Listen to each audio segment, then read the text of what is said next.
El plato fuerte.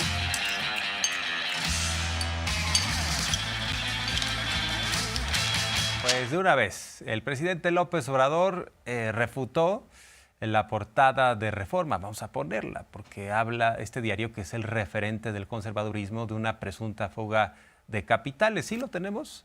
De una vez vamos a la portada, pues vamos a poder contrastar a partir de lo que dice Reforma. Y es en la parte de hasta arriba, en donde señala Reforma en primera plana, tiene AMLO, fuga, récord de capitales, y por poco y lo celebran, lo festejan como si se tratara de algo que presumir para la oposición o para este diario. Señala Reforma, a pesar de las elevadas tasas de interés en México, el sexenio de López Obrador terminará con una fuga de capitales récords. Es lo que plantea este diario y bueno, pues a partir de esta desinformación lo que hace el presidente López Obrador es hacer todo un análisis económico. Vamos a abordar de lo que no habla Reforma, el superpeso, el crecimiento económico, los empleos récord que ya están inscritos en el Seguro Social, una inflación bastante controlada. Lo que había antes, pues había una serie de crisis concatenadas, sexenio tras sexenio. Además, aumento de impuestos que no hay ahora. Una serie de diferencias muy notables. Así que el presidente, pues ahora sí que le pusieron un pase a gol los de Reforma, porque a partir de ahí señala cuál es la realidad de la economía mexicana. Fuga de capital. Aquí es, ¿verdad? Vamos a recetarles los números económicos. Empieza por cómo está el dólar. Miren cómo está. Es la moneda más fuerte. Esto va dedicado a Junco y a su camarada Samarripa. Ese salario promedio, esto nunca se había visto. Esto es desempleo, como no se veía en muchos años. México es el tercer país del mundo con menos desempleo. ¿Cómo estamos? Esta no la muestran los del Reforma, las devaluaciones en el periodo neoliberal. Récord, inversión extranjera. Pero dice el Reforma que se van los capitales, se van. Miren cómo se van los capitales. México, principal socio comercial de Estados Unidos. Pero la verdad están muy nerviosos. Esto no se había visto en siglos. Esto ya lo vimos, es lo del salario. Nosotros lo hemos aumentado más del 100% en términos reales. Y miren, de todas maneras, cambia la lámina de favor. Miren, de todas maneras, en el caso de la tortilla, de 6.5 kilos de tortilla cuando llegamos, con el aumento al salario de más del 100% del mínimo, alcanza para 12 kilos hoy, apenas 12 kilos. Y cuando entró el modelo neoliberal en el 83, alcanzaba para 50 kilos de tortilla el salario mínimo. A seguir insistiendo en aplicar la misma política. Esta se la dedicamos a Volpi, que nos explique cómo fue que se destruyó el país, si ahora se redujo la pobreza y la desigualdad, o en dónde ve la destrucción del país. Crecimiento de deuda menor al crecimiento de deuda de Calderón y de Peña. A ver, que nos refuten eso. Adelante. Las reservas, también máximo histórico, 207,000 millones de dólares de reserva del Banco de México. No, pues esta es la de 8 del Reforma, mañana. El precio de la gasolina, ¿cuánto aumentó con Calderón? 22.9. ¿Cuánto aumentó con Peña? 42.8. Con nosotros disminuyó. Miren esto. Este es como la disminución en la pobreza. Es lo que más me llena de satisfacción, de orgullo, porque son los cilindros de 20 kilos que consume la gente pobre. El gas, hay lugares en donde no pasa de 400 pesos. Bueno, fuga de capitales, dice Reforma. Lo que no explican es que hay un llamado capital golondrino que entra y sale en cualquier país. Eso siempre ha pasado. Pero México es el principal socio comercial de los Estados Unidos. Eso quiere decir que hay mucha cooperación, mucha coordinación y que además mucha confianza en la economía mexicana todavía existe. Y tenemos, sin duda, este efecto del nearshoring está ayudando a que cada vez se asienten más empresas extranjeras en nuestro país. Y si no, pregúntenle a Tesla, pregúntenle a Nuevo León lo que está pasando. Y otras industrias se están beneficiando de este efecto y de la certeza que se genera. Pero bueno, ahí está el discurso conservador que también se une con otras narrativas. El todos son iguales. Ahora Jorge Volpi escribe ahí en Reforma que supuestamente Felipe Calderón y López Obrador son como dos gotas de agua porque los dos apelaron al ejército para el tema de la inseguridad, pero hace un ejercicio analítico sin matices, como si López Obrador ordenara a los militares salir a las calles a asesinar a las personas, como si López Obrador no utilizara al ejército para sacar su mejor rostro, el de la ayuda, el de estar en los programas sociales, el de estar del lado de la gente, en Acapulco, en las tragedias y sobre todo pues también construyendo, ayudando en obras de infraestructura. Pero por eso el presidente dice, a ver, veamos lo que sucedió en otras administraciones respecto al índice de letalidad. No hablaba nada, no decía ni pío, nadie de ellos, cuando estaba sucediendo esto. En los enfrentamientos son los puntos azules, miren cómo fueron creciendo a partir de que se declara la guerra. Estos son los enfrentamientos entre Fuerzas Armadas y delincuencia, lo azul. Lo verde son en esos enfrentamientos los civiles heridos y detenidos. Y la línea roja son los muertos. Observen esto, más muertos en los enfrentamientos que heridos y detenidos. ¿Cómo se explica eso? Pues los remataban, por eso no había heridos ni detenidos.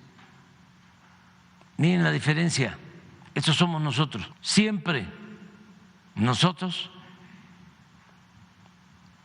más heridos y detenidos que fallecidos. Y bueno, pues más que ahora, porque como ya estamos en tiempos electorales, los discursos conservadores llevan una misión: fortalecer la campaña de la representante de sus intereses.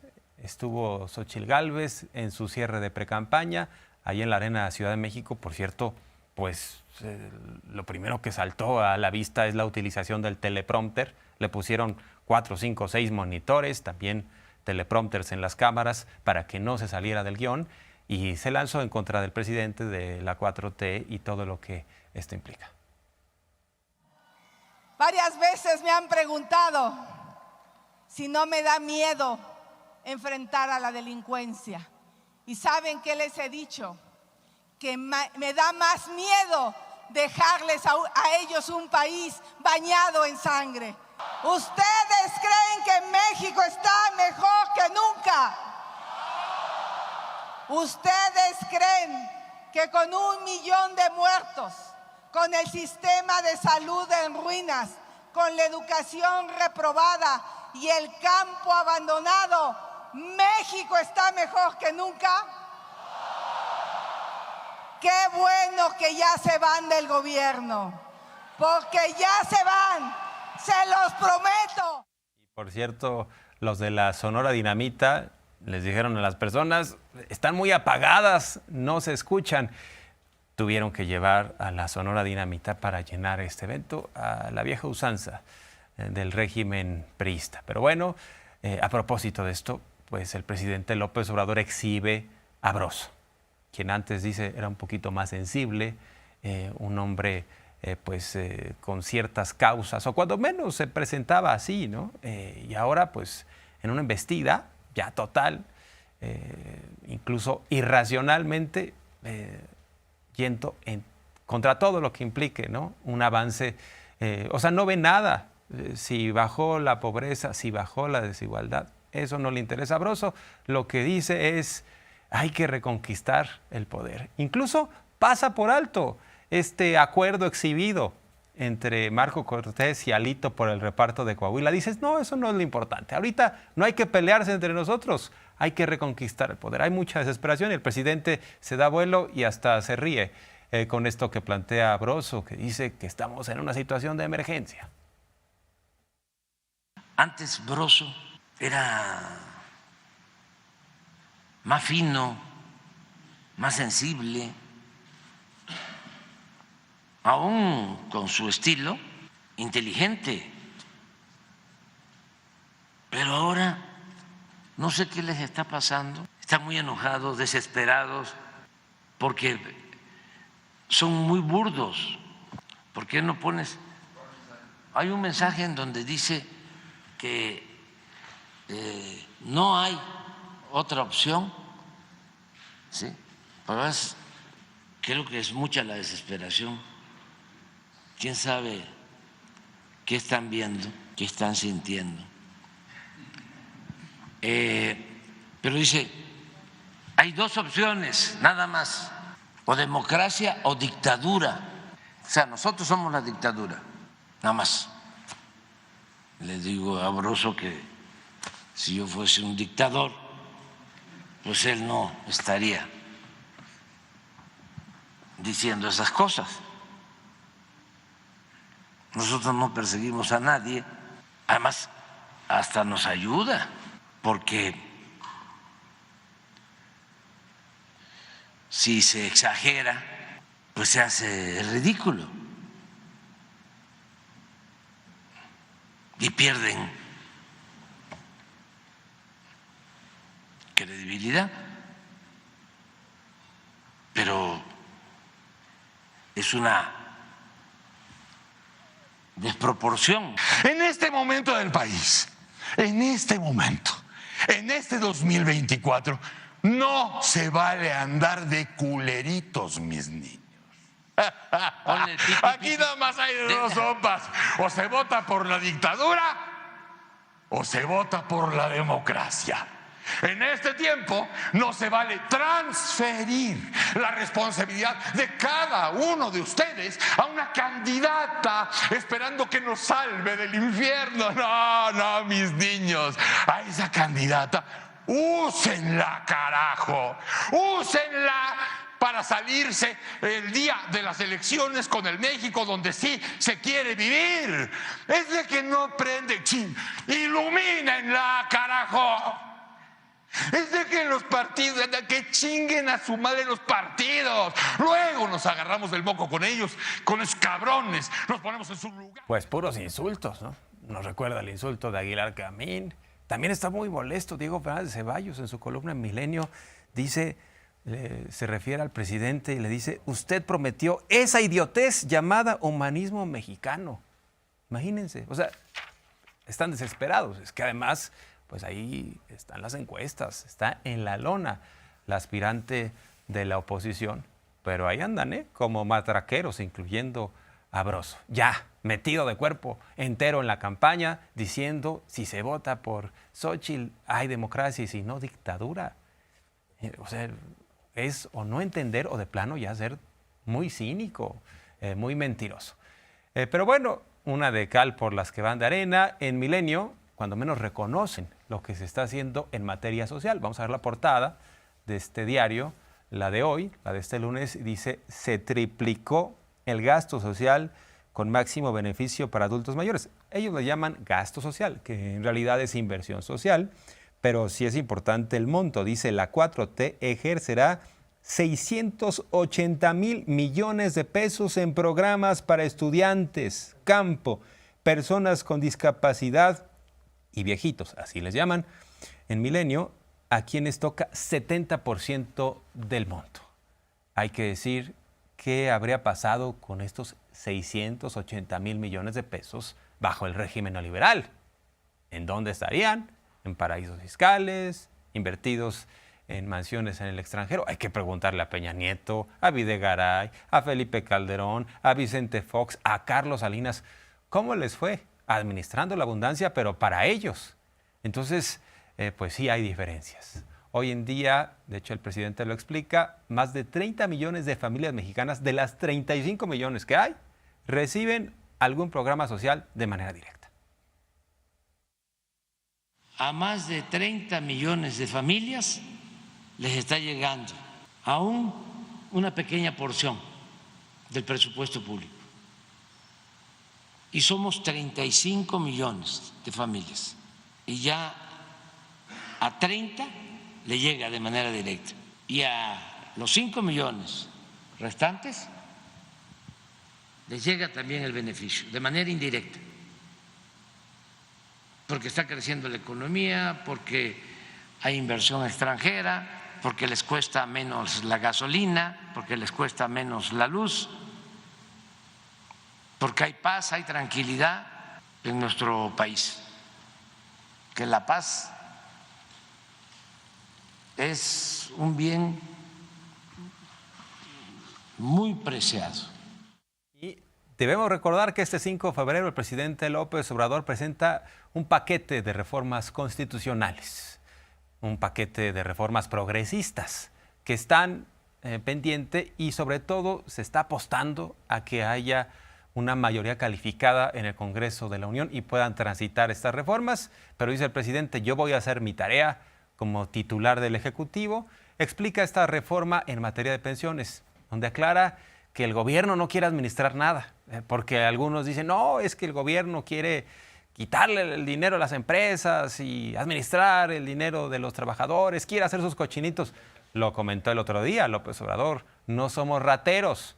Y lo que plantea incluso es que el gobierno estaría aportando un poco más para que se logre el objetivo de que un trabajador se pueda jubilar con lo mismo que ganaba. Eso por un lado, y por el otro lado está la parte del salario mínimo, porque pues se fue deteriorando el poder adquisitivo en los sexenios anteriores bajo esa premisa: si subes el salario va a haber inflación. Entonces, lo peor de todo es que había inflación en los sexenios neoliberales y con todo y eso no aumentaban el salario mínimo. O sea, era un pretexto para seguir castigando a la clase trabajadora, para seguirnos succionando, ¿no? Como sanguijuelas. Es lo que hacían en el viejo régimen y ahora pues se plantea que el salario mínimo, cuando menos, aumente por encima de la inflación. La reforma laboral que voy a presentar, la iniciativa de reforma en lo laboral, tiene dos propósitos fundamentales. Primero, no vuelva a suceder el que el salario mínimo aumente menos que la inflación. Este criterio quiero que se eleve a rango constitucional, porque fue una canallada lo que hicieron los tecnócratas neoliberales. Vamos a presentar esta iniciativa de reforma y quiero que esté en el artículo 123 de la Constitución. Y lo segundo, lo que significó la reforma a las pensiones, la entrega de pensiones a jubilados, el manejo de afores y la rebaja para que quienes terminan después de 30 años de trabajo no reciban el sueldo con el que se retiran, sino la mitad, si les va bien. Tenemos que corregir eso gradualmente en un acuerdo con empresarios y con trabajadores, pero para tranquilidad de empresarios y de trabajadores, sobre todo de los empresarios, para que no los atemoricen. El gobierno va a asumir una parte considerable de este desequilibrio. Estamos ya trabajando en una corrida financiera para ver en cuánto tiempo resolvemos el que el trabajador se jubile con su sueldo último. Y es que la verdad, antes las reformas neoliberales se hacían de espaldas al pueblo, ¿no? Porque gobernaba una oligarquía. La lógica de todo esto era fortalecer a un grupo y castigar a las mayorías. Por eso el presidente también aclara y recuerda la diferencia entre oligarquía y democracia. Lo que hemos padecido en México durante mucho tiempo ha sido del dominio de una oligarquía con fachada de democracia. Es una simulación, porque la democracia es el gobierno del pueblo y para el pueblo, y eso no ha existido. La verdadera democracia es que el pueblo elija libremente a sus autoridades. La verdadera democracia significa que esas autoridades atiendan al pueblo, gobiernen para el pueblo, y eso pues no lo hemos vivido en nuestro país. Estamos apenas dando los primeros pasos.